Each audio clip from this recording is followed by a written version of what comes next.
out of the bloodline. We'll get that to a moment, but let's switch gears here to AEW, where we have Jade Cargill leaving AEW, and I don't know how they kept this under wraps, but is it 100% confirmed? I believe so. I've only seen things that she was going to the Performance Center and stuff but yeah. So on AEW's roster page, women's roster page, Jade isn't listed anymore. So I think within the company, she's no longer there. Yeah. And the way that they did things, it comes off that like she's not there because she came back on an episode of Collision, attacked Statlander, and that set up the match with her and Statlander. But they booked that match as the main event of Rampage. The taped 1 hour show on Friday night. Now, if she was sticking around, the smartest thing to do was to make a story out of it because there is a story. Jade going 60-0, Chris Statlander coming back from injury and then beating her in an impromptu match, and then Jade goes away, comes back, and then wants a piece of Statlander. Like that's an actual story. But the fact that the main event was on Rampage, wasn't on Collision, wasn't on tonight's Grand Slam, wasn't set up for Wrestle Dream in a week and a couple of weeks. But the fact that they did it for Rampage, that shows that they were trying to be done with her and move on. But especially coming back to do the job. Yeah, that's how you know. Like you came back to do the job. Like all right. I've seen so much stuff about it, and it's just crazy to think that someone that had such a small, as short of long that AEW has been around, that's probably the most historic title reign ever, and then as soon as a person loses, they leave.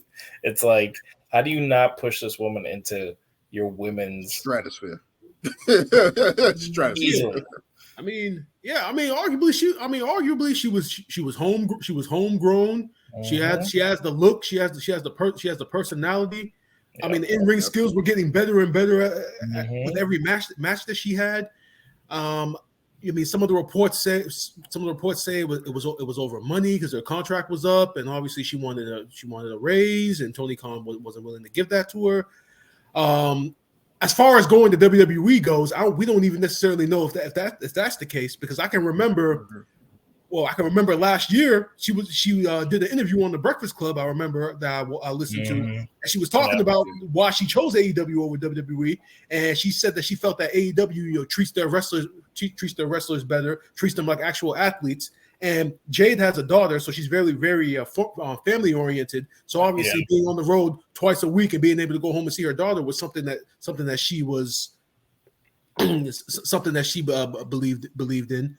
So if she's going to win the WWE now, you're talking about being on the road at least five, six times a week, maybe having 2 days home. I don't know how the schedule has changed since, but but if that is indeed the case, and that she wants to challenge herself in coming to the big leagues per se, and she definitely is going to be well taken care of, because like I said, she has the look, the personality, and if she does go to the Performance Center, now they can train her their way, and she's not all the way there yet. She's not like a seasoned veteran. She's still young in the wrestling game. So that now they can take some of those strengths and accentuate them and actually help her on some things. Because there were a couple of matches where she didn't look as crisp. And she did look like she was still learning. So from that standpoint, WWE would take well care of her in that aspect.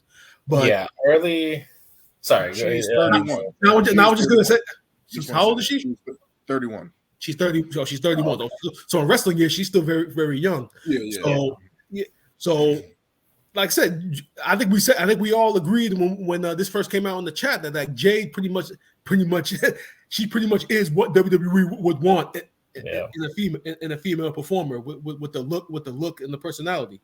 So if the reports are true and they already got creative set up for her for when she comes, it's believable because of that's how great of an athlete she is. So if she is coming to WWE, that is going to be very interesting. Game changer. Yeah, I'm very curious to see, like we said, I feel like it's been said that she's leaving, and like you guys said, like Brian said, she's off the roster list online and everything. I haven't heard about her actually signing a WWE contract, but just that she's going to the Performance Center and stuff. I'm very curious to see if they're actually just gonna shoot her right into the main roster, or if she's trying to negotiate something like that. And like you said, with her being, has always been about, being about her family, her daughter, and all this stuff.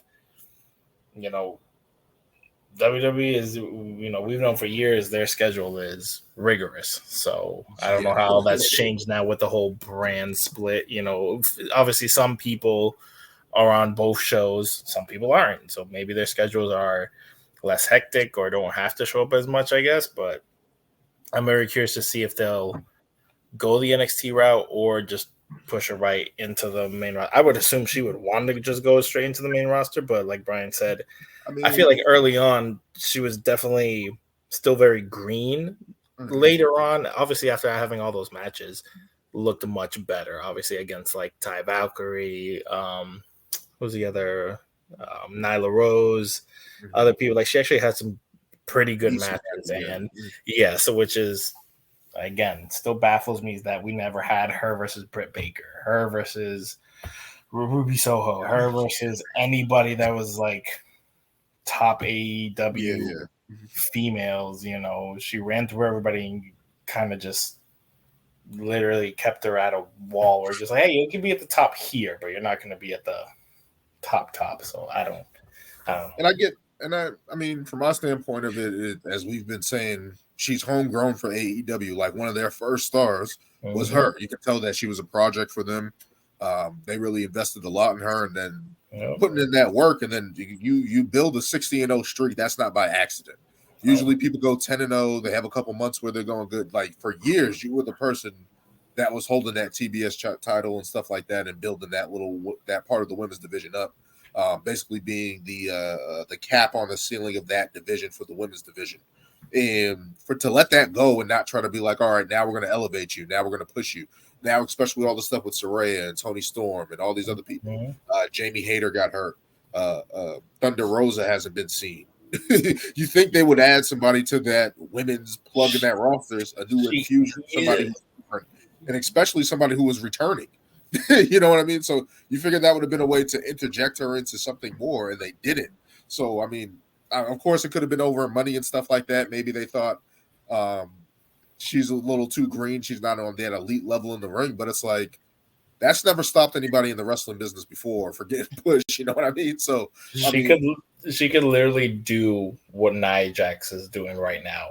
Like after she came back, she literally could have took out Britt Baker, took out Saraya, took out Toni Storm, like, and just could have made put like the women's division on notice. I want to be the top dog of the women's division, and that could have been the storyline, and you could have wrote it that way. Her stature and physique and everything, it was like it's different from everybody on the roster. Everybody on the roster. Nobody doesn't have anybody that like looks like her physically. Nobody looks like her. Everybody in AEW, that's somebody. And when you put them side by side, Jade looks like the clearly better athlete to her. Yeah. So it's weird from AEW standpoint with all the things going on, especially with CM Punk gone, especially with all the stuff going on with that. The women's division needed a plug. You need a way to generate more eyes to the product. You figure she would be it. Now, looking at her going to WWE and stuff like that, I could see her going to NXT because, one, they really don't have anybody right now. When you look at their roster, of course, I think they have people, but in terms of what they think of star power and stuff like that, that's why they put Becky Lynch down there. That's no accident why they did that. They feel like she needs to be down there.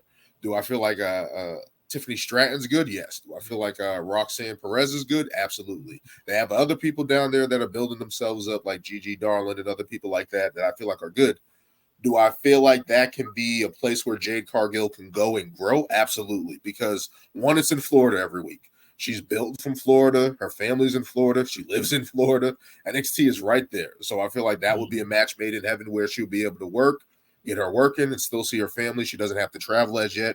And then at some point, if they did want to bring her up to the main roster and do that, talk to her and say, hey, we want to bring you up to the main roster and see if she wants to do that for a year or whatever the case may be. I feel like that plan works, but I feel like a nice plan would be to interject her into NXT and then eventually build her up. All right, so do you guys think that this is going to be a trend moving forward with some of AEW's homegrown talent per se, who hasn't actually had the opportunity to be on the big stage in WWE. I mean, because think about Jericho, Moxley, Daniel Bryan, Christian, these guys, they've been there, done that. But then you got the Jack Perry, the Sammy Guevara's, MJF, whose deal is coming up in a couple of months. Do you think now with these contracts coming up and with all the nonsense the company has had to deal with, that we're going to get more people, making that decision that Jay did? Yeah, for sure.